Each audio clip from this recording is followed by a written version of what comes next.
Among the many box office bombs of the 2024 movie season was the Ministry of Ungentlemanly Warfare, starring Superman himself, Henry Cavill, and directed by Guy Ritchie of Snatch and Lock, Stock and Two Smoking Barrels fame.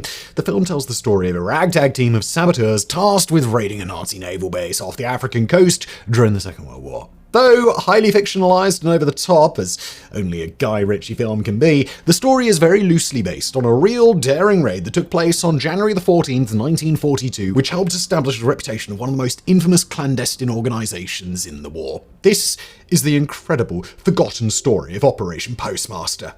The Ministry of Ungentlemanly Warfare of the film's title was in fact Special Operations Executive, or SOE, tasked with, in the words of British Prime Minister Winston Churchill, setting Europe ablaze. SOE inserted agents into occupied territory to support native resistance movements, carried out acts of sabotage and subversion, and generally sowed chaos behind enemy lines. Like the army commandos established around the same time, the organization provided the British ground forces, severely weakened following their evacuation from the beaches of Dunkirk, with the means of taking the fight directly to the Nazis. Officially established on July the 22nd, 1940, SOE was formed from three smaller organizations: Section D of the Secret Intelligence Service, or SIS, which dealt with sabotage, the EH Department of the Foreign Office, which handled propaganda, and the MIR section of the War Department, and reported directly to the Ministry of Economic Warfare. Being entirely separate from the UK's two existing security organizations, the Security Service, or MI5, which reported to the Home Office, and the Secret Intelligence Service, or MI6, which reported to the Foreign Office, SOE quickly found itself in frequent conflict with these agencies, who quarreled with the new upstart organization over doctrine and access to scarce resources. For instance, MI6's spies depended on a calm, unsuspecting enemy in order to carry out their work undetected, something which SOE's sabotage activities made much more difficult. SOE was also dependent on MI6 for radio communications and forged documents, which the latter was often hesitant to provide. In fact, SOE often accused MI6 of deliberately supplying faulty documents, leading to several of its agents being captured by the Germans. And you thought your workplace was toxic. SOE also came into conflict with other organizations like the Royal Air Force, on whose aircraft it depended to insert its agents behind enemy lines. For instance, in 1941, Air Chief Marshal Charles Portal, the chief of the air staff, expressed his distaste for SOE's methods, stating that, quote, "The dropping of men dressed in civilian clothes for the purposes of attempting to kill members of the opposing forces is not an operation with which the Royal Air Force should be associated. There is a vast difference in ethics between the time-honored operation of the dropping of a spy from the air and this entirely new scheme for dropping what one can only call assassins." The derisive attitude toward SOE's brands of dirty or ungentlemanly warfare was shared by the Army and the Navy, who, despite the best efforts of its leaders, quashed the organization's ambitions to become a fourth branch of the armed forces. As a result, SOE was often forced to make do with what it had and constantly fight for its own existence. Unsurprisingly for such an unorthodox organization, SOE operatives were recruited from a variety of sources. While most came from various branches of the armed forces, many were civilians from various walks of life, often recruited for their proficiency in foreign languages or familiarity with certain regions of enemy-occupied territory. These included a significant number of women, though with a handful of exceptions, most were employed in non-combatant roles.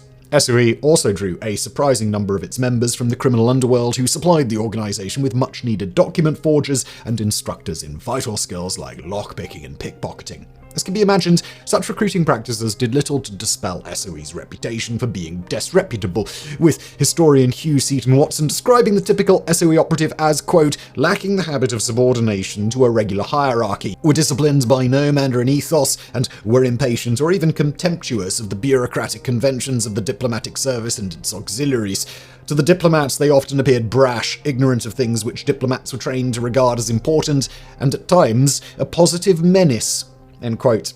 By contrast, SOE staff officers were typically drawn from the more reliable old boys network of the military officer class or civilian diplomats, lawyers, and academics, ensuring a higher level of dependability and discretion. Yet, despite its unorthodox nature and somewhat unsavory reputation, SOE was never a rogue unit as depicted in the Ministry of Ungentlemanly Warfare, operating outside of all government authority. While SOE missions were conducted with a degree of plausible deniability, for instance, saboteurs' weapons were often sanitized or stripped of all identifying markers, markings so they could not be traced back to a particular country, all their operations were officially sanctioned by the War Ministry. Recruiting itself was carried out via various means, such as approaching potential agents in bars or at work, or placing classified advertisements for bilingual secretaries and other seemingly innocuous positions.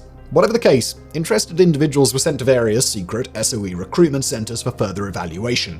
So many of these were located on elegant country estates that a joke soon emerged that SOE stood for Stately Homes of England. At these recruitment centers, potential candidates were subjected to an extensive battery of interviews and tests intended to gauge their loyalty, dependability, intelligence, language skills, coolness under pressure, and other attributes. Physical fitness and potential liability such as alcoholism, weakness for the opposite, or same-sex, financial debts, and undesirable political affiliations were also ruthlessly scrutinized for. Throughout this process, candidates were not told what organization they were joining or the duties they would be called to perform, though, as volunteers, they were constantly reminded that they could drop out at any point with no consequences. Once through preliminary screening, successful recruits moved into skills such as map reading, parachuting, living off the land, escape and evasion, marksmanship, hand-to-hand combat, silent killing, the use of explosives, and resisting interrogation. This training was carried out in various locations, including the Scottish Highlands, Milton House in Cambridgeshire, Camp X near Oshawa in Ottawa, Ontario,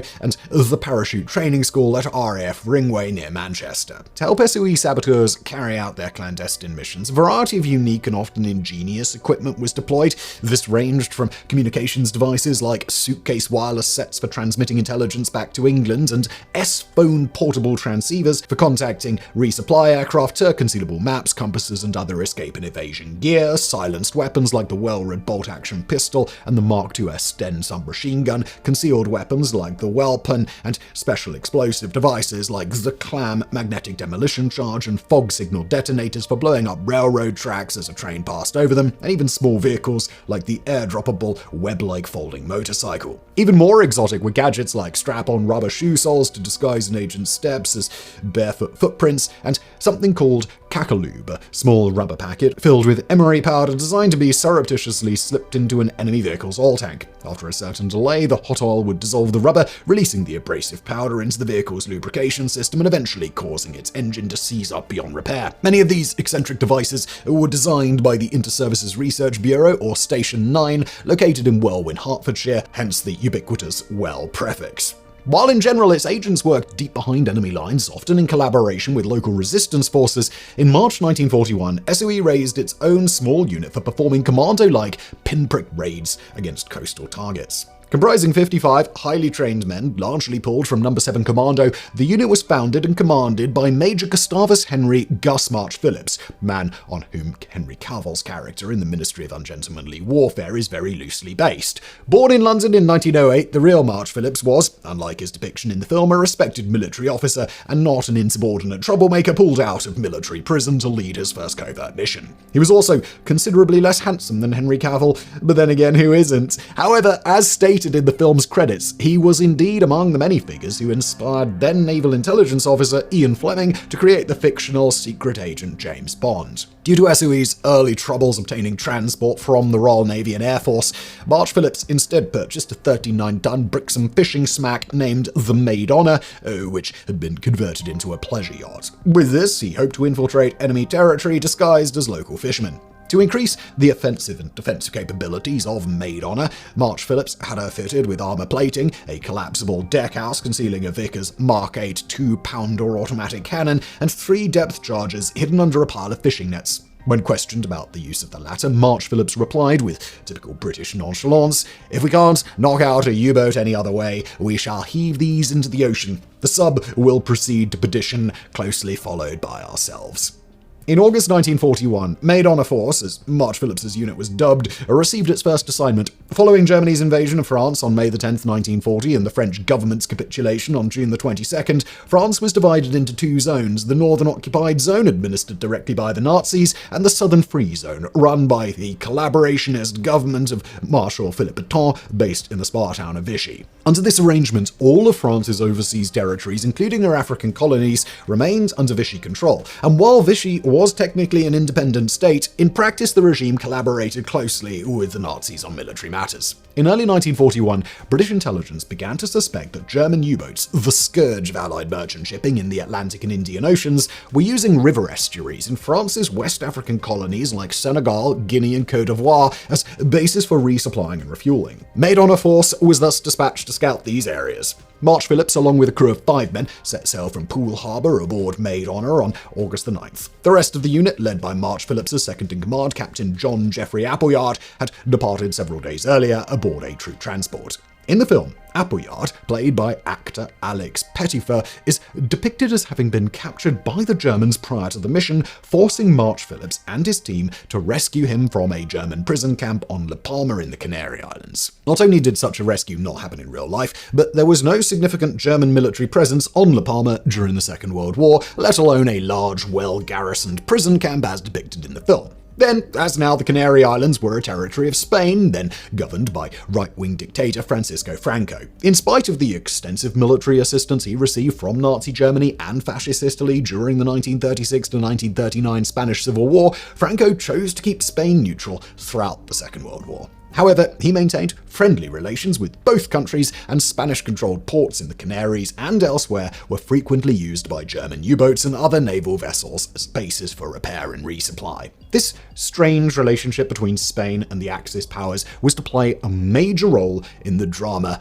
that was to unfold. On September the 20th, 1941, after 6 weeks under sail, Maid Honour arrived in Freetown, Sierra Leone, then a British colony, and rendezvoused with Captain Appleyard and the rest of the Maid Honour force. They then began a systematic search of the various rivers which emptied into the Gulf of Guinea, including the Rio Pongo. Most of these surveys were carried out by March Phillips and Appleyard using collapsible kayaks called fourbots.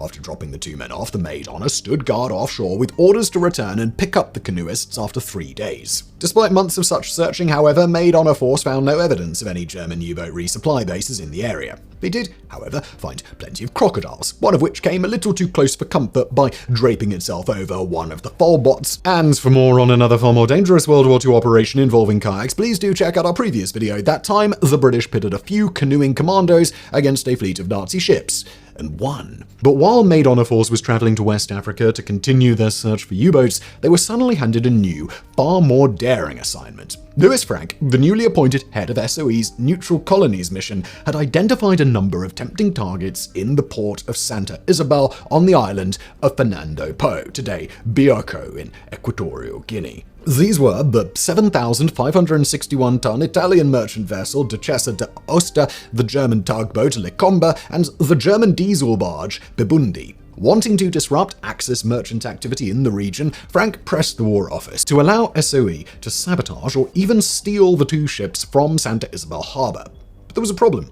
Like the Canary Islands, Fernando Po was at that time a Spanish colony. The British government, not wanting to risk bringing Spain into the war on the Axis side, was understandably wary of carrying out a military raid in a neutral port like Santa Isabel. This debate raged on for months, until in November 1941, Louis Frank travelled to London and managed to convince both the Foreign Office and the Admiralty that the operation could be feasibly carried out without causing an embarrassing diplomatic incident.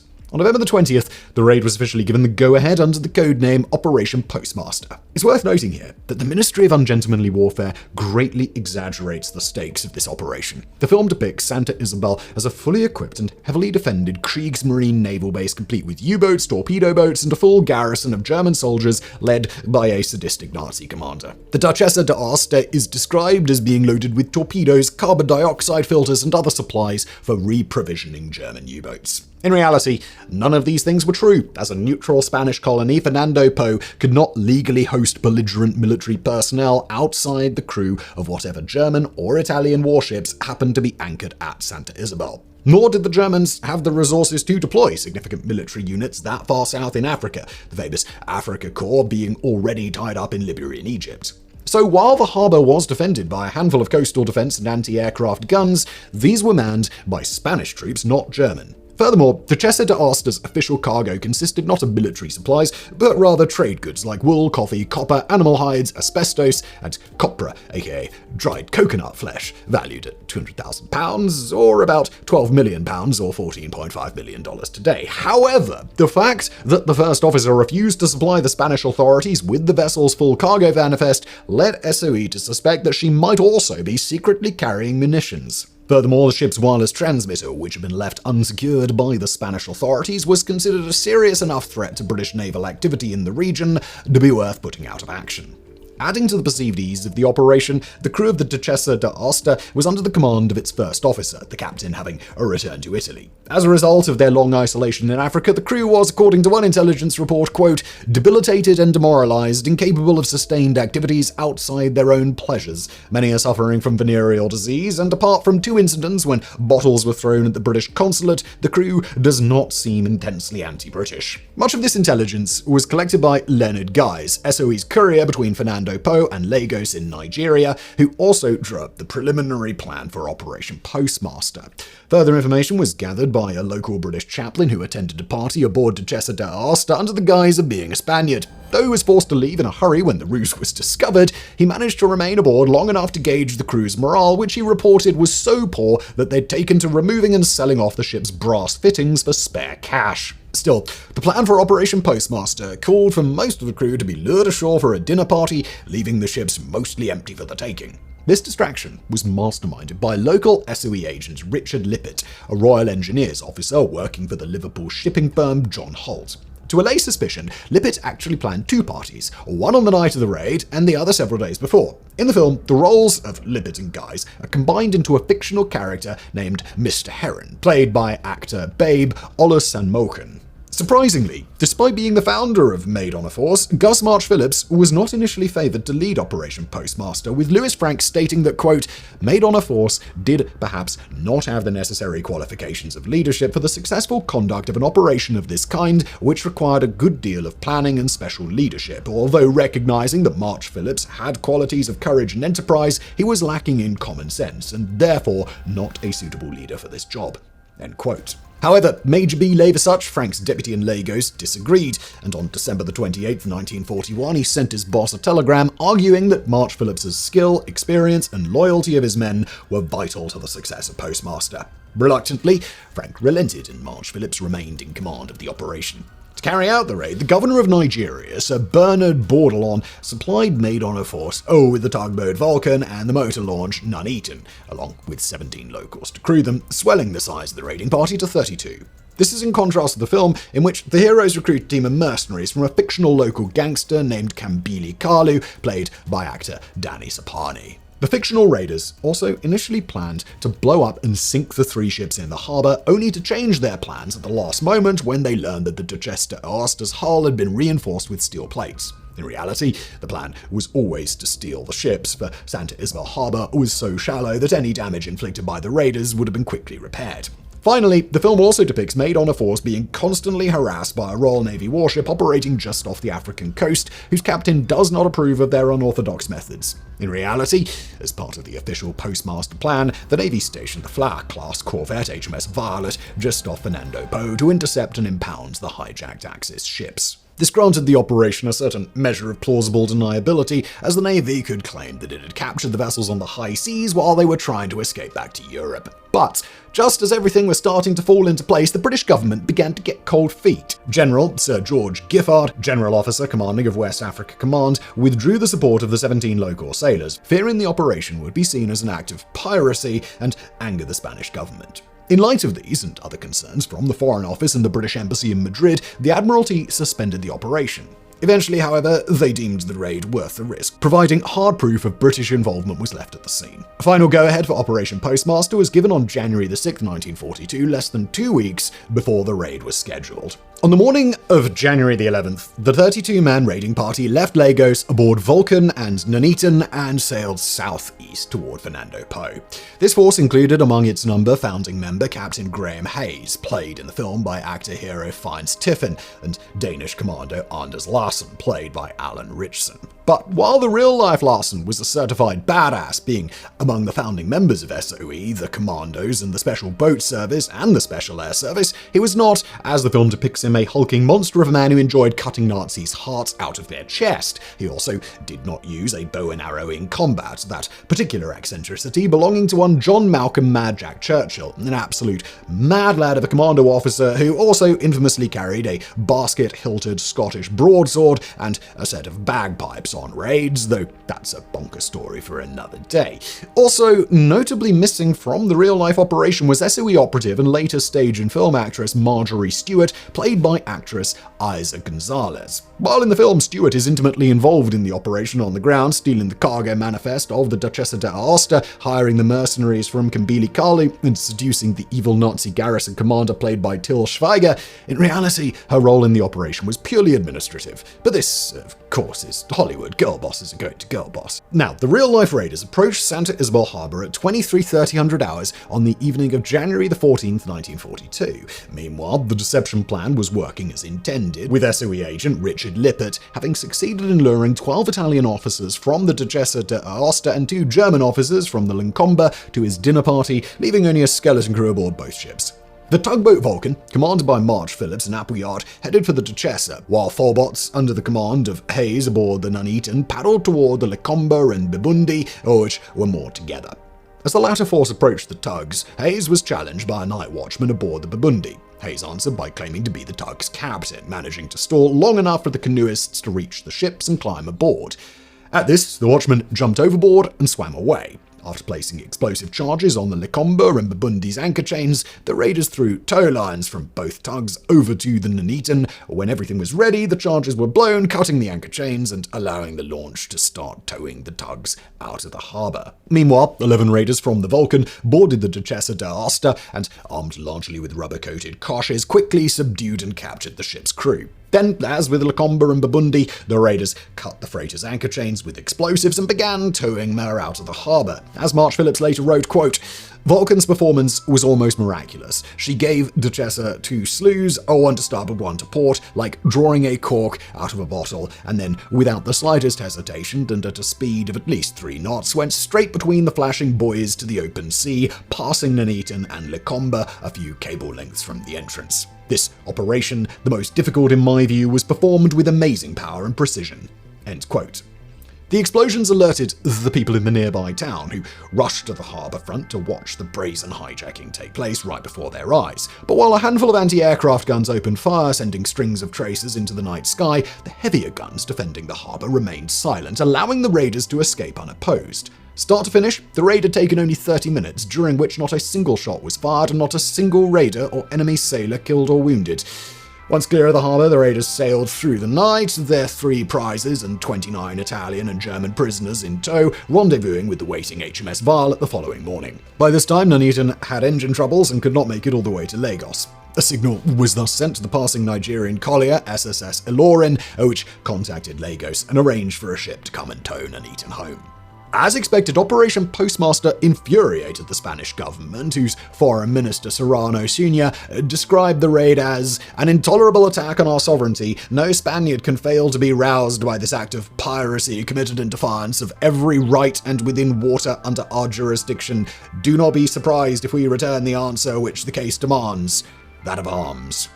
3 days after the raid, Richard Lippert, the SOE agent on Fernando Po, who had arranged the diversionary dinner party, was arrested and questioned by the Spanish authorities. However, he managed to convince his interrogators that he knew nothing of the raid and was eventually released, though he was denied permission to leave the island. He eventually managed to escape by canoe, arriving in British Nigeria on March the 1st. In order to inflame tensions and potentially bring Spain into the war, German propaganda embellished the story, claiming that a British destroyer had steamed into the harbour, dropped depth charges to break the target ship's anchor chains, and then shot the vessel's crews before absconding with their prizes. The British, however, continued to maintain that none of their vessels had been in the harbour and that the 3 Axis ships had been intercepted on the high seas. Adding to the confusion, several British and even German news outlets circulated the claim that the raid had been carried out by a Free French ship.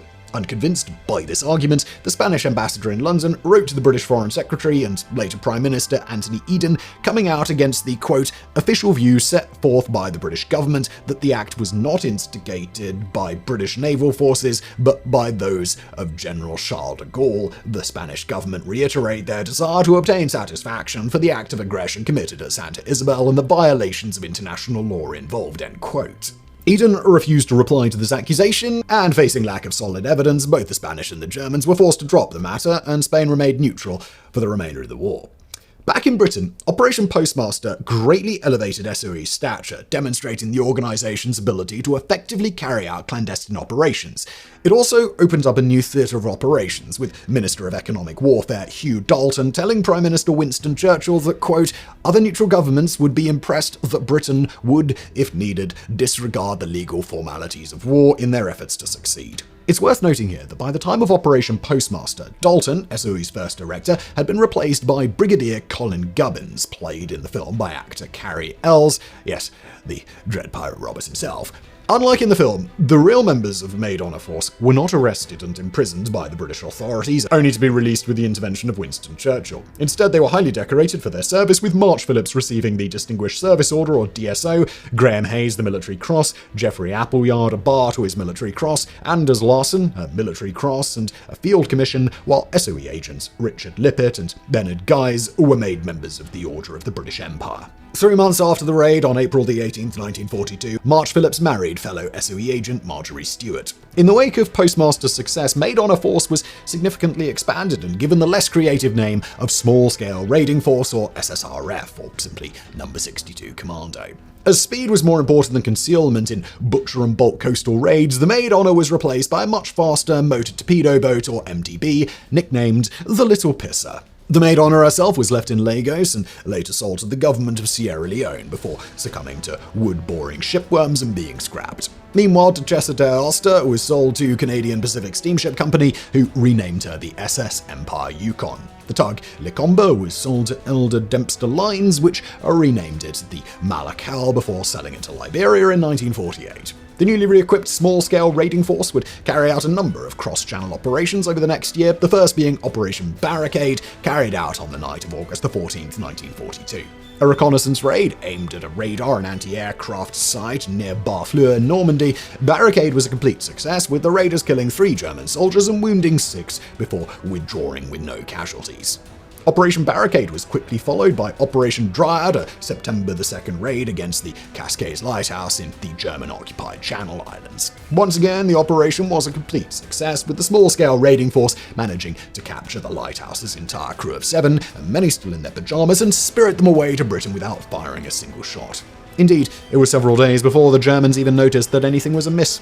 Though the raiders suffered no major casualties, Geoffrey Appleyard accidentally fell while reboarding the MTB and fractured his tibia. Unfortunately, SSRF's luck would run out on its next mission, Operation Aquatint, carried out on the night of September 12, 1942. Like the unit's previous 2 operations, Aquatint was a reconnaissance raid aimed at the Normandy town of Honorine-de-Pere, near what would 2 years later become the infamous Omaha Beach. Unfortunately, Operation Jubilee, the disastrous August 19th raid on the town of Dieppe, had placed German defenders on high alert, and the raiders were spotted soon after landing. Of the 11 men who went ashore, 3 were killed, including Gus March Phillips, 4 were captured by the Germans, and 4, including Graham Hayes, escaped into the countryside. Hayes nearly managed to make his way to neutral Spain, but was betrayed by a French double agent and captured by the Germans, spending 9 months in France's prison before being executed on July 13th, 1943. He was 26 years old. Hayes was one of the many victims of the infamous Commando Order, a decree issued by the German Armed Forces High Command on October 18th, 1942, that all commandos, whether in uniform or not, be summarily executed upon capture. Following the death of March Phillips, command of the small-scale raiding force passed to Geoffrey Appleyard, who led the unit on its next mission, the October 3rd Operation Basalt raid against the Channel Island of Sark. During the raid, several German prisoners, whose hands had been tied, were shot by the commandos while trying to escape. This, along with similar incidents during the Dieppe raid, infuriated the Germans, leading to the creation of the Commando Order. The small-scale raiding force's next and last mission was Operation Fahrenheit, a successful raid on a communications post in Point de Plouzec in Brittany, carried out on the night of November the 11th, 1942. In April 1943, however, the SSRF was disbanded and most of its men and equipment dispersed among other units like the Special Air Service or SAS. Few of the SSRF's founding members survived the war. On the night of July the 12th, 1943, Jeffrey Appleyard was supervising the drop of SAS parachutists as part of Operation Chestnut, a diversionary raid in support of Operation Hiskey, the Allied invasion of Sicily. After dropping its stick of parachutists, Appleyard's Armstrong Whitworth Albemarle aircraft vanished without a trace. He was later declared missing, presumed dead. By the time of his death, at the age of 26, Appleyard had risen to the position of second in command of the 2nd Special Air Service and had won the Distinguished Service Order 3 times in the span of only 11 months. As stated in the credits of the Ministry of Ungentlemanly Warfare, on presenting Appleyard with his second bar on December the 15th, 1943, King George VI blurted out, "What? You again?" Meanwhile, Anders Lassen also joined the SAS and its attached amphibious raiding unit, the Special Boat Service or SBS, serving in North Africa, Greece, Yugoslavia, and Italy. Among his most daring exploits was an April 24, 1944 operation in which Lassen and the SBS raided the Greek island of Santorini, successfully blowing up a German naval observation post and radio station and capturing 19 prisoners, with the loss of only 2 raiders. 1 year later, now Major Lassen and 17 other SAS men were tasked with carrying out a diversionary raid in support of Operation Roast, a major Allied offensive around Lake Comacchio in northeast Italy. The raid was intended to fool the Germans into thinking a major landing was taking place north of the lake, creating confusion and causing the defenders to divert their forces. During the operation, Lassen and his men found themselves on a narrow road flooded on either side and soon encountered a German machine gun position. Despite coming under heavy fire, Lassen attacked and successfully took out the position before proceeding to silence 2 more machine gun nests in quick succession. However, while attempting to secure the surrender of the 3rd German crew, he was hit and mortally wounded by machine gun fire. Nonetheless, he managed to lob several more grenades into the nest, allowing his men to successfully take the position. He then refused to be evacuated, believing it would hamper his unit's withdrawal, and remained in place, dying soon after of his wounds. He was only 24.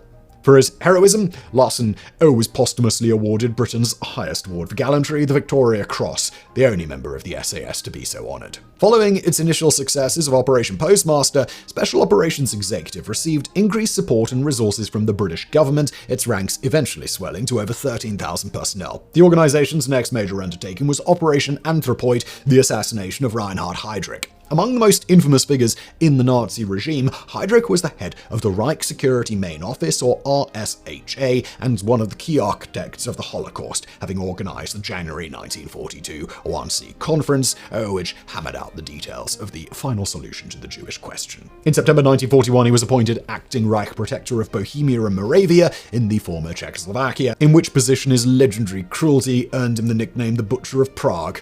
On December 28, 1941, 2 SOE-trained members of the Czech resistance, Josef Gabčík and Jan Kubiš, were parachuted into the country just outside of Prague. On May 27, 1942, the agents ambushed Heydrich's Mercedes staff car as he was being driven from his home to his headquarters at Prague Castle, choosing a hairpin turn where the car would be forced to slow down. When Gabčík's 10 submachine gun jammed and failed to fire, Kubiš lobbed a modified anti-tank grenade at Heydrich's car. The grenade exploded and seriously wounded Heydrich, blasting pieces of bodywork and upholstery into his body. While Gabčík and Kubiš managed to flee the scene, they and other resistance members were later cornered by German forces at the Cathedral of St. Cyril and Methodius and killed in the ensuing firefight. However, Heydrich's wounds proved fatal, and he died of blood poisoning 8 days later, on June 4, 1942. SOE followed up Anthropoid with Operation Harling, an attempt to destroy the Gorgo-Pormus viaduct in central Greece and disrupt the flow of German supplies to the Mediterranean theatre. 13 SOE operatives, led by Lieutenant Colonel Eddie Myers and Major Chris Woodhouse, were parachuted into Greece and made contact with the leaders of 2 Greek resistance movements, Napoleon Zervas of the National Republican Greek League, or EADS, and Aris Velchikotis of the Communist Greek People's Liberation Army, or ELAS. On the evening of November 25, 1942, while 150 resistance members cut telephone lines and carried out diversionary attacks, Myers and his demolition team climbed onto the bridge and set their explosive charges. The charges went off at 2:21 the following morning, successfully destroying the bridge, and the resistance forces withdrew, having suffered only 4 wounded. Despite the mission's success, however, it was rendered redundant by the simultaneous Allied victory at the Second Battle of El Alamein, which sent German forces in North Africa into a permanent state of retreat. Furthermore, the bridge itself was repaired in only 19 days by Italian military engineers. A full list of SOE's operations during World War II is beyond the scope of today's video, including missions as diverse as Operation Gunnicide, a 1943 raid to destroy the heavy water production facility at Vermont, Norway, and sabotage the Nazi atomic bomb project, and Operation Jedburgh, in which small teams from SOE and its American counterpart, the Office of Strategic Services, or OSS, precursor to the CIA, were dropped into France in June 1944 to delay the arrival of German reinforcements at the Normandy landing beaches. However, it is worth pointing out that regardless of their effectiveness, SOE's operations almost always led to unexpected consequences. For instance, the assassination of Reinhard Heydrich triggered savage reprisals against the Czech people, including the complete destruction of the village of Lidice and the liquidation of its population on June 10, 1942. For this reason, no further assassinations of high-ranking enemy officials were attempted for the duration of the war. Nonetheless, one of SOE's stated policies was to inflame tensions between the Nazis and the people they conquered, forcing them to waste valuable military resources, suppressing the local population. But while useful from a strategic perspective, this policy often came at the cost of high civilian casualties. Similarly, Operation Harling proved to be the last time Greece's various resistance movements managed to work together. Soon after, they began fighting each other as often as they fought the Germans. This conflict would escalate into an all-out civil war that lasted from 1946 to 1949, and killed 100,000 people, much of it fought with weapons and equipment supplied by SOE and other British agencies. Indeed, SOE's activities often ignored and sometimes even exacerbated local political tensions, much to the frustration of other British intelligence agencies and diplomats attempting to maintain good relations with occupied nations and shape the post-war world order. But perhaps SOE's greatest fiasco took place in the Netherlands, where its entire network of agents and resistance operatives was penetrated and compromised by the Abwehr, the German intelligence service.